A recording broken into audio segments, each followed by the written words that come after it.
Keep your radio dial right here. You're locked into the hottest news station on the planet. Hot 702.5 in FM sound. Blazing today's hip-hop, R&B, and pop music. Keeping your radio on fire. Bringing you the hottest, realest, riskiest talk shows live 24/7 on hot7025fm.com. It's your main man 360 the Poet from the Morning Wood. And are you looking for the perfect drink? Well, you found it. Mimosa Royale is the perfect combination of California's sparkling white wine and natural juice that is both tasty and refreshing. No artificial colors or flavors, no sugar added, and it's gluten-free. As the world's first ready-to-drink mimosa, Mimosa Royale is perfect for any occasion, day or night. You no longer have to drink 12 of those seltzers just to get that perfect buzz. At 8% alcohol, Mimosa Royale is the perfect drink to party with. Offered in a variety of flavors and sizes, you are bound to find a Mimosa Royale that you'll love. We have berry, mango, apple, and orange, with more flavors to come. Mimosa Royale is the most award-winning flavored wine that serves in bottles or cans. You can find them online at drinkmimosa.com or find them at your local liquor store. Ask for it by name. Mimosa Royale.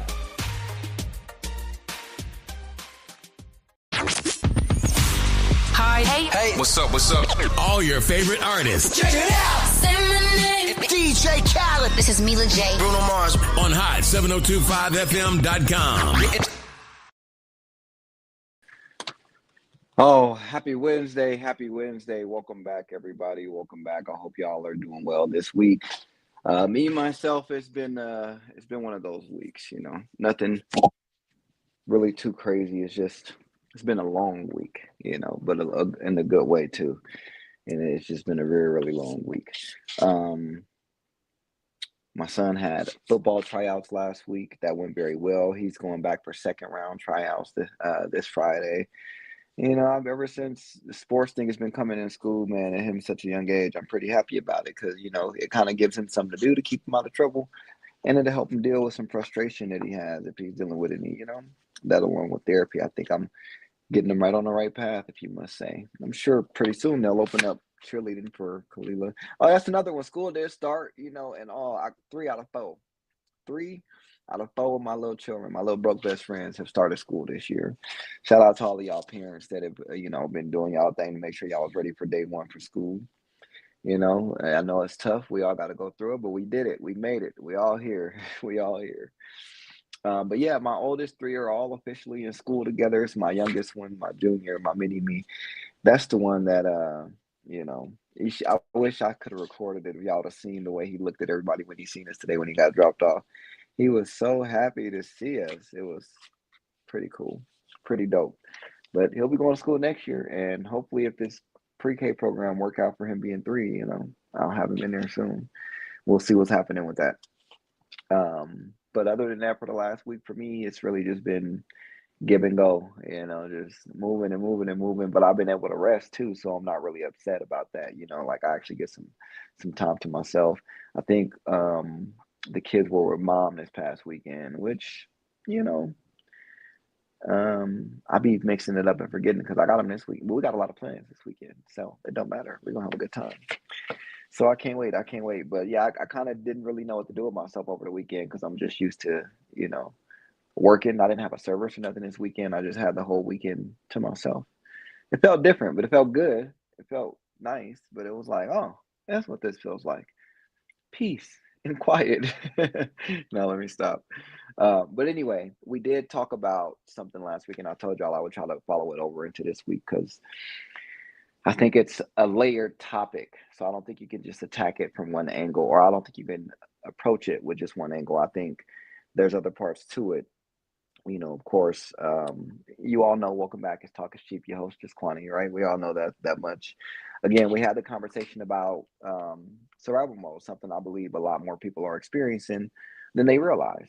Unfortunately, I don't think all of us will realize it at the right time. I think sometimes we may realize it during, in the middle of it, after, who knows? It could be completely different, who knows? But I do feel like that a lot of people don't even know that they're in survival mode. They've been existing in it thinking it's normal because of the environments they grew up in, right? But we all know things like that aren't really normal. Some of those things are just What do you learn? Behavior is what I would say. Learn behavior. Again, we talked about what it looks like when you're no longer really living. You're just reacting. We talked about anger. We talked about chaos. We talked about self-destructive behavior in general. We talked about people who seem to communicate everything through anger because somewhere along the way, anger became their language. That's what they learned to talk in, right? So, and then we talked about people who seem to thrive in chaos. They always got to have something going on for them to really be doing well. But today, I want to go a little deeper into this topic, right? Just like I said earlier, um, because identifying survival mode is one thing, but understanding how somebody got there is something completely different, right? We can all say that much. And understanding why they stay there, because that's something else we do, right? And again, I'll keep saying this because I said it a lot last week. Understanding does not excuse the behavior, all right? I will keep saying that. But that's where this conversation gets real, because here's the question I want to ask today, to some people. How did you get here? And why are you still there? Now, I'm not asking that question to judge anybody, because we all know and we all say only God can judge, right? So if only God can judge, then hey, I'm not here to judge anybody. I'm asking it because sometimes we become so accustomed to surviving that we don't even realize we're still doing it. Like sometimes survival mode starts as a response to something that happened to us. But eventually, right? Eventually it has to be over. Eventually it becomes a way of life. So that can become very dangerous, or that can be very dangerous.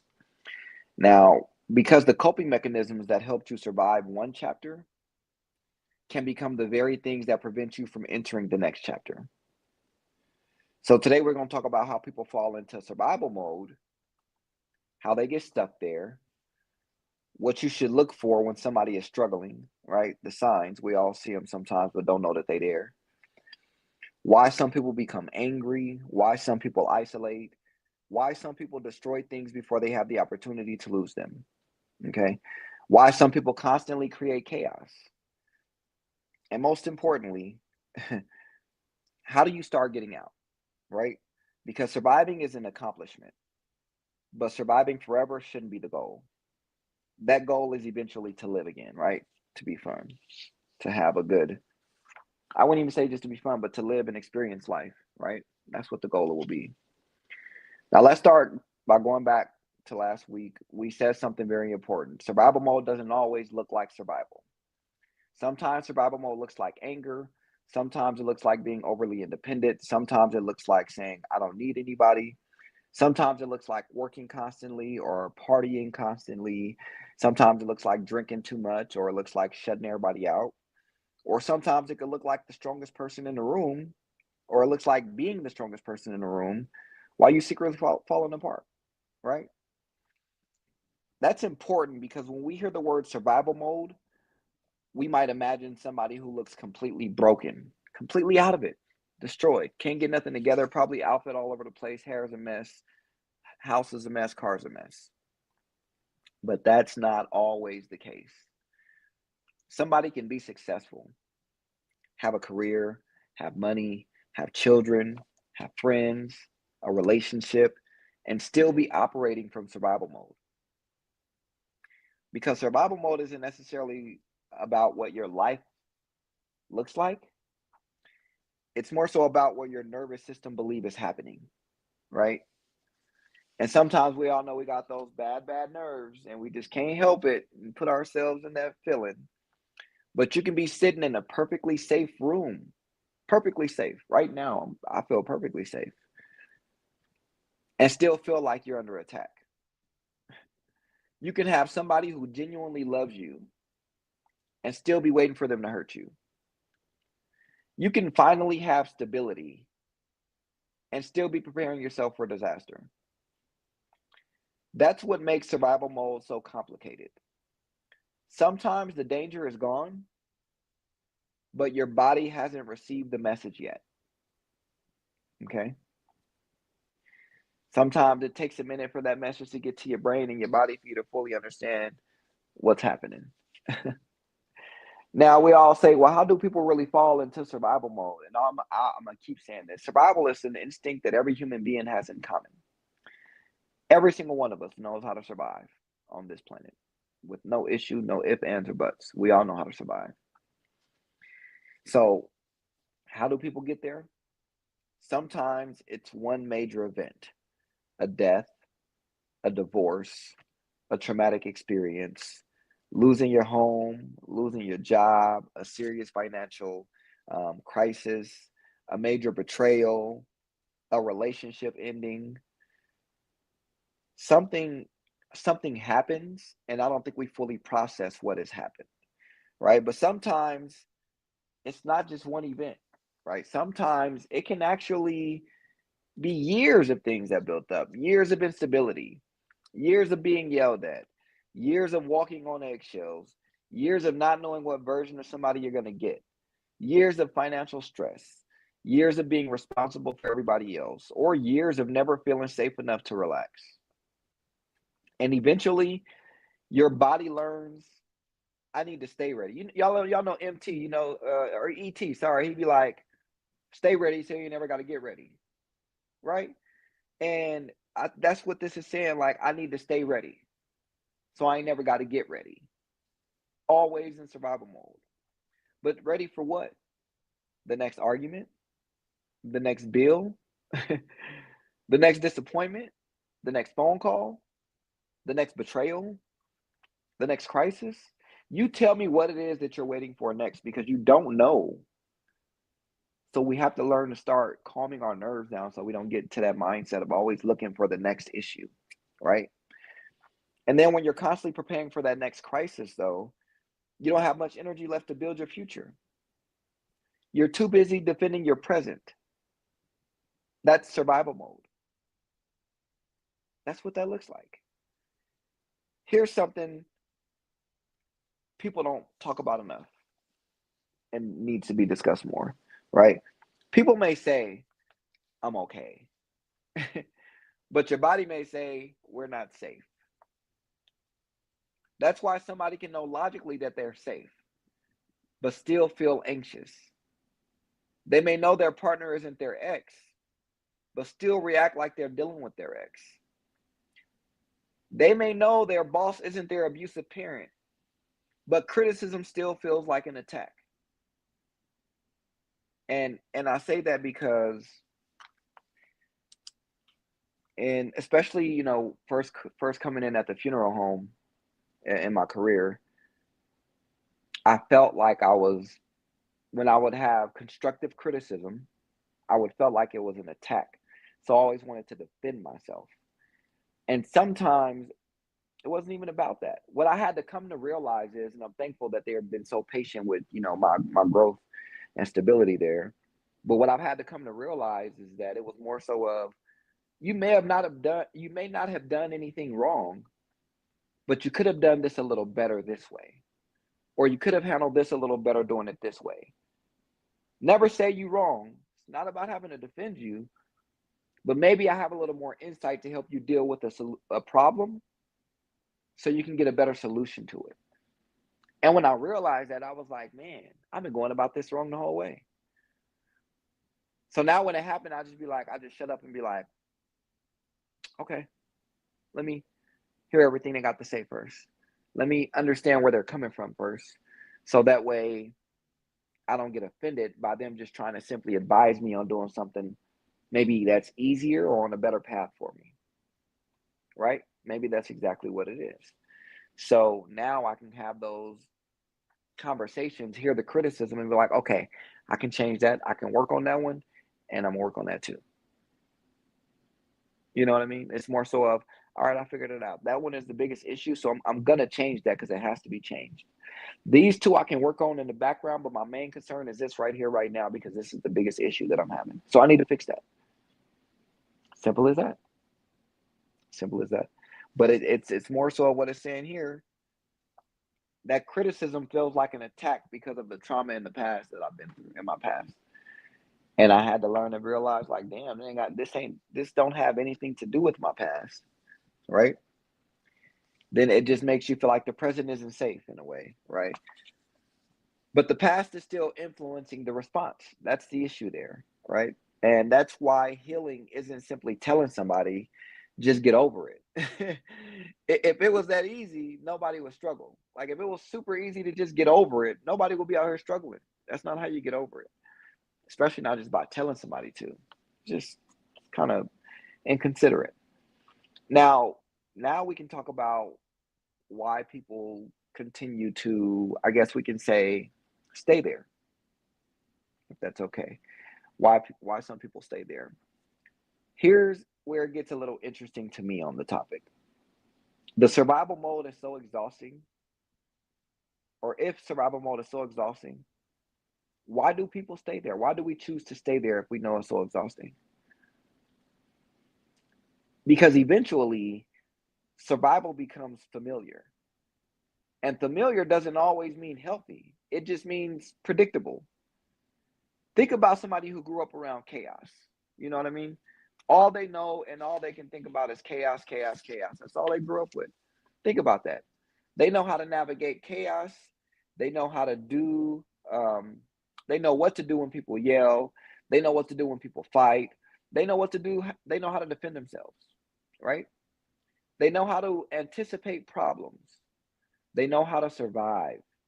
But the same person in a peaceful environment, and suddenly they don't know what to do. You put them in that peaceful environment after all of that, they're going to go crazy. That's because they learned how to survive. But they never learned how to rest. And there's a difference to me. I always say that I just keep living to, the joke is I'll just work, I'm living to pay bills and die. That's the joke, okay? That's the joke that I make sometimes. But that's why I have one job now. Because I learned that instead of me trying to overwork myself and me always on the go, on the move, I need to rest. I need to relax. I need to calm down. I need to, things are not as bad as they seem, you know? Sometimes people say,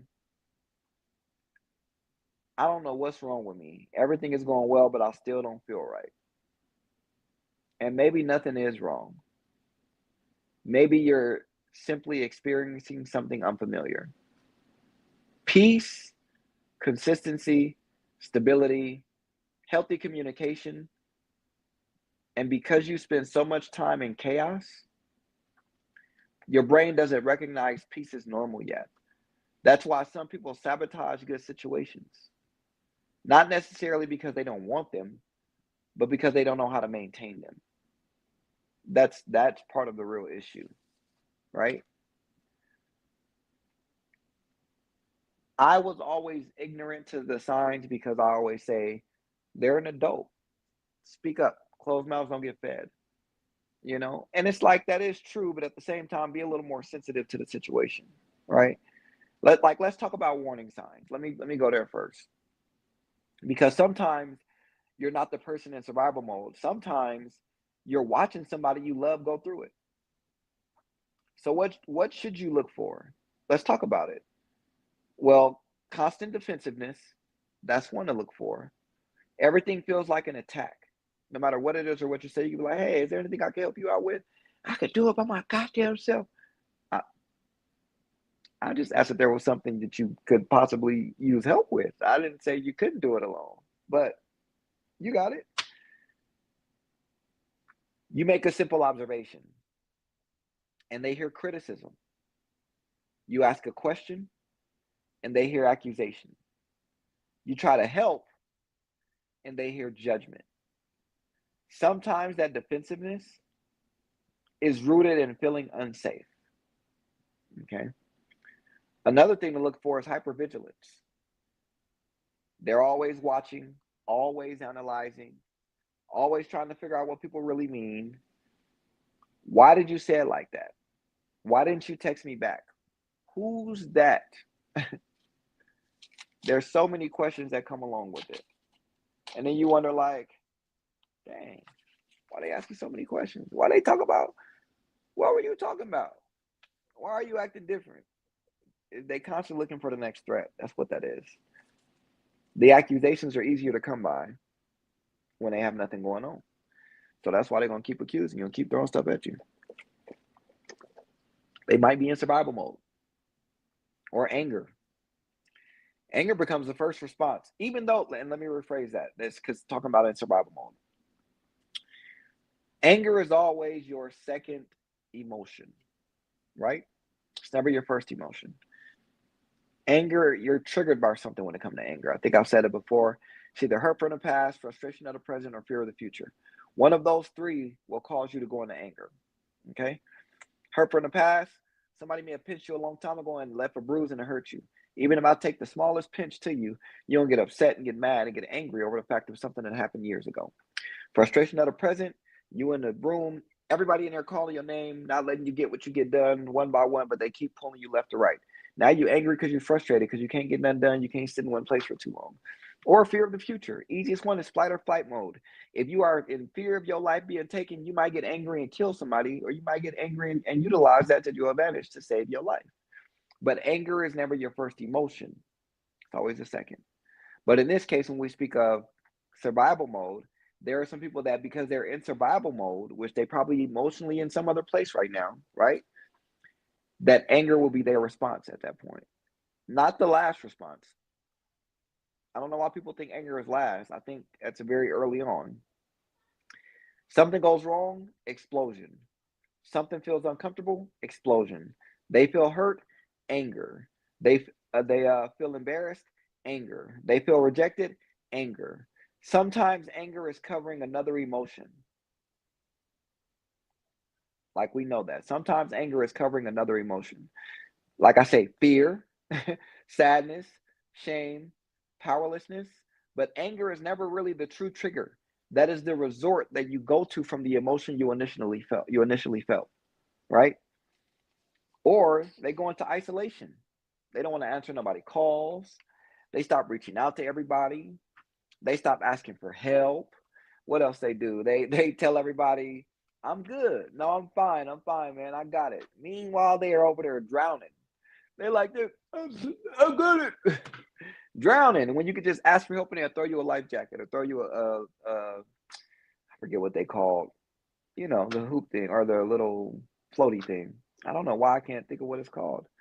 Anyway, they'll throw you one. Just ask for help. Just speak up and ask for help. And again, I'm coming from me. I'm telling y'all, it was so hard to ask people to help me, was to help guide me through my troubled times. Even now, I have issues going to, the men that I respect that are there to help me when I have issues that I need to let them know about. It's even hard having those conversations because emotionally, I got so much going on. It's just like I feel like I can't even sit up there and have a casual conversation about my life without breaking down. And that is something that was like, you have to stop that. So now it's to a point where I can come and conversate where it's like, because I need to tell somebody, I need to talk to somebody, because if I don't talk to nobody, I'm done for. If I don't talk to nobody, I'm going to explode. So now I force myself to do it. Now I force myself to have those. Sometimes they are uncomfortable conversations, but they need to be had. If you don't have them, you may not be able to grow as much as you want, or they're in the place you want to be, right? Another one is self-destructive behavior. And I strongly dislike self-destructive behavior because it's self-destructive. So it's like you doing it to yourself. And why are you doing that to yourself? Like, love yourself more. Why are you doing that to yourself? Self-destructive behavior? Like, why are you doing that to yourself? If somebody already did something to you or if anything's going on, why are you doing more damage to you? Like, why are you doing that to yourself? Care about you. Take care of you. But when you see that behavior, what it looks like is they start making decisions that don't align with what they actually want, right? Somebody will tell you that, hey, man, I need to get me a job. But every day they go and they apply for a job not once. Hey, you know what? I really want to be with this person, but will not do whatever it takes to be with that person. Hey, you know what, man? I want to start going to the gym and don't even look at gym membership prices to start signing up for one. People start making decisions that don't align with what they actually want. They push away people they love. They sabotage opportunities. They spend recklessly. They use substances more heavily. They stop caring about consequences. They say, whatever happens, happens. That is a warning sign, very much so. Or constant crisis. There's always something happening, always another emergency, always another argument, always another problem. And sometimes the person isn't intentionally creating all of it, but they may be so dysregulated that their decisions keep producing more instability. No matter what's being discussed, their decisions keep producing more instability. When anger becomes their language and they don't know what to do from there, that's when it becomes a little more destructive for everyone, right? Because let's talk about anger for a minute, because this one is huge. Some people don't know how to say, I'm hurt. So they say, you're stupid.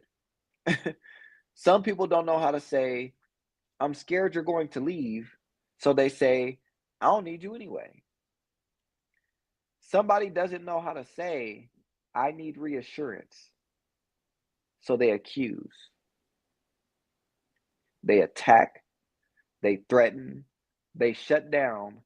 Anger becomes the translation. And here's the problem. People around them only see the anger. They don't see the wound underneath it. But here's something else we need to say. Or me, but I think we. Because I keep telling you, understanding the wound does not mean excusing the behavior. You can understand why somebody is angry and still establish a boundary. You can understand somebody's trauma and still say, you cannot treat me like this.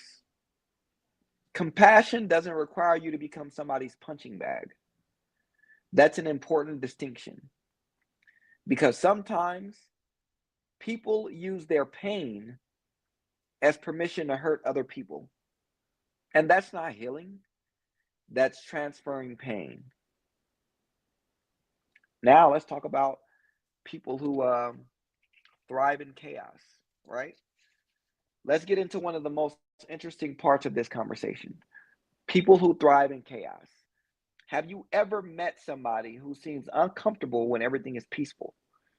Everything is going well, and somehow here comes an argument, here comes a problem, here comes a crisis, here comes some drama, and you're sitting there thinking, why can't we just have a normal day?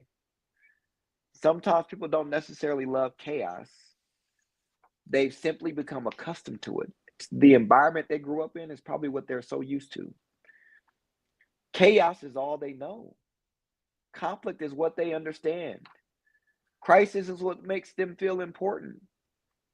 Being needed can become addictive because when something or everything, I say, is calm, nobody needs rescuing. And you know, Spider-Man, I like to save the day. Nobody needs fixing. Nobody needs saving. But when everything is falling apart, suddenly everybody got the bat signal up. And that can become part of somebody's identity. I'm the person who fixes everything. I'm the strong one. I'm the one everybody calls. But what happens when there is nothing to fix? Who are you then? That's a powerful question. The easiest way to say that is even Superman hides Clark Kent to hang his cape up every once in a while. Even Superman don't want to be Superman 24/7. Like, come on now. You know what I mean? Come on now. Now here's another one for it. A lot of people like to sabotage peace and claim they're creating it. Right? A lot of people like to sabotage peace, but will tell everybody they're creating it. And I don't think that's fair to anyone. To be honest, that's kind of crazy work. Like sometimes people finally get the thing they prayed for, and then they destroy it. A healthy relationship, they create conflict. A good job, they stop showing up. A supportive friend, they push them away. Financial stability, they start spending recklessly. Why? Because stability requires trust, and trust requires vulnerability. And vulnerability is terrifying when you've been hurt. Sometimes it's easier to destroy something yourself than to sit around waiting for somebody else to destroy it for you. That's self protection disguised as self destruction. But eventually, protection becomes a prison. You can't keep burning every bridge and then wondering why you feel alone. You can't keep pushing everybody away and then say nobody cares. At some point, we have to ask ourselves, what role am I playing in the life I am complaining about? That's not blame, that's accountability. And accountability is actually empowering. Because if everything is everybody else's fault, that means you have no control at all. But if you can identify your part, you can change your part, right? You want to get in the mindset of going from surviving to living. So, how do we get out? Well, first, you have to recognize it. You can't change a pattern you refuse to acknowledge. Second, you have to learn your triggers. What makes you defensive? What makes you angry? What makes you shut down? What makes you run? What makes you sabotage? You have to learn your triggers. It is nobody else's responsibilities in this world to learn your triggers but your own. They don't know that they're there, so why would they need to learn them? Right? Third, you have to learn another response because knowing what not to do isn't enough. You need something to replace it. Instead of exploding, communicate. Instead of disappearing, ask for space. Instead of assuming, ask questions. Instead of pushing everybody away, tell somebody that you're struggling. And sometimes you need professional help too. There's no shame in therapy. There's no shame in counseling. There's no shame in saying, I don't understand why I keep doing this. Right? That's actually where healing can begin. Because maybe, and just maybe, just hear me out. Maybe you aren't a bad person. Maybe you're a hurt person, right? Maybe you're an exhausted person. Maybe you're a person who learned how to survive, but never learned how to live. And that's okay. All right? That's okay. That's not a bad thing. Because learned behavior can be unlearned. Communication can improve. Trust can be rebuilt. And peace can become familiar. There's no issue with that there. There's no issue with that there. No, not this one. Yeah. There's no issue with that there.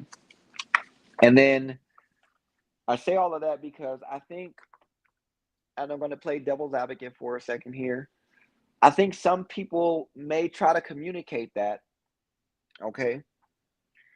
And sometimes we as humans, as people, sometimes we listen with the intent to reply instead of understand what's really going on. Okay? So, speaking of that, I just want to take a few minutes and talk about that because it connects directly to everything we've been discussing today. Communication, right? Because you can have two people who genuinely care about each other and still completely misunderstand each other. And why? It's because sometimes we focus so much on how somebody is saying something that we completely miss what they're trying to actually say.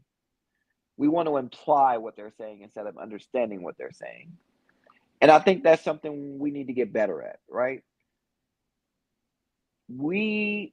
Sometimes we need to respect the way people communicate. It's simple and easy as that. Let me clarify what I mean. I'm not saying disrespectful communication should be tolerated, because I don't think anybody should sit here and deal with anyone that's going to be disrespectful when they're trying to communicate with them. I think at that point, if they can't be cordial and they can't be professional, then maybe you don't need to have that conversation at all. Okay, maybe you don't need to have it all. But I'm not saying that yelling, threats, insults, manipulation, or abuse should be accepted, because that's just how somebody communicates. Oh well, that don't mean nothing. No, there has to be a boundary there. But I'm talking about something different. I'm talking about understanding that not everybody communicates the same way. Somebody might need to talk about something immediately. Another person might need an hour to process their emotions before they can have that conversation. One person might be extremely direct, but the other person or another person might need to explain the entire story before getting to the point. One person might communicate better face to face, while the other might communicate better through writing because they can organize their thoughts. That doesn't automatically make one person a better communicator. It means they're different communicators. And sometimes, I think we can all agree, we don't actually have a communication problem. We have a translation problem. We're speaking, but we're not hearing each other. And one thing I hear a lot when I talk about communication with people, everyone says communication is the key. Communication is the key. Listen, you say that all day long, but somehow, no matter how much people communicate, the door is not getting open. Okay, the door is not opening. So I tell people that communication is the door itself. Okay, communication is that door you want to walk through. That's what you're trying to do. That's what you see. However, comprehension is the key to unlocking that door. There is nothing to it, nothing to say about it. If you cannot comprehend what is being said, if you cannot, how do you say it? We can communicate all day long, but if you're not comprehending what I'm talking about, we're just talking to a wall back and forth. It's just a door. That's it. That's it. So obviously, if we want to communicate, we have to comprehend what each other is saying, which is more so listening with the intent to understand without trying to just respond off of a single term or phrase. Okay? That's just not going to really work out in this case. That's not going to work out.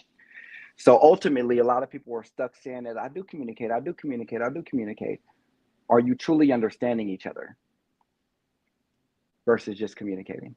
Do you truly understand what each other is saying? Do you really get what the other person is trying to express or say to you? Because if you think communicating is just talking back and forth, then that's just not the case. That's not it, obviously. Unfortunately, something completely different. But that's why I feel like, no, communication is the door. And comprehension is what will get you through that door.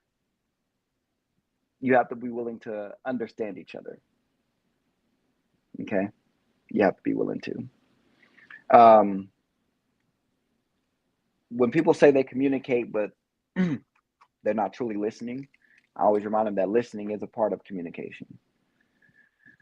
Because it's something that I've learned, or here's something I've learned. Listening isn't, that's preparing your defense, okay? You're sitting there thinking, okay, when they finish, I'm going to tell them why they're wrong. That's not listening. That's debating. I think we can all agree to that. Listening means I'm going to try to understand what you're saying before I decide how I feel about it. And that's hard. Especially when you're hurt, especially when you're angry. 1 second.